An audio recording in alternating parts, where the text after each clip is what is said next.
Hello बंधुসকল, আজি मैं আপোনালোকক কম আপোনাৰ সেটিংছত যদি সিস্টেম আপডেট আহে আপুনি কি কৰিব। বলক ভিডিওটো আৰম্ভ কৰোঁ। প্ৰথমতে আপুনি সেটিংছত যাব।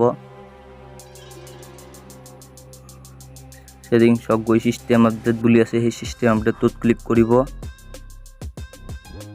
ক্লিক কৰাৰ পিছত এনেকৈ আহিব। তাৰপিছত কন্টেন্ট ডিলিট বুলি আছে, সেইটোত ক্লিক কৰিব। তাৰপিছত কন্টিনিউটোত ক্লিক কৰিব। তাৰপিছত আপোনাৰ তাতে ডাউনলোডিং বুলি আছে, আপোনাৰ 100% হ'ব লাগিব। তাৰ কাৰণে অলপ ৱেট কৰিব। এই ভিডিওটো ভাল লাগিলে লাইক কৰিব, কমেন্ট কৰিব আৰু সাবস্ক্ৰাইব কৰিবলৈ একদমেই নাপাহৰিব আৰু কাষতে থকা বেল আইকনটো অল প্ৰেছ কৰিব। 100% হ'ব দিব।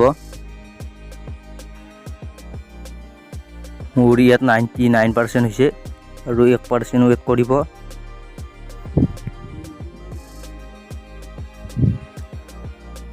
তাৰপিছত আপোনাৰ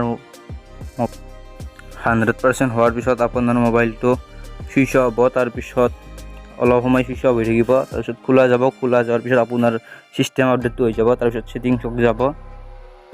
সেটিংছত আপোনাৰ সিস্টেম আপডেটটো এতিয়া কমপ্লিট হৈ গৈছে। মোৰ দেখিছে গোটেই সিস্টেম আপডেটটো কমপ্লিট হৈ গৈছে।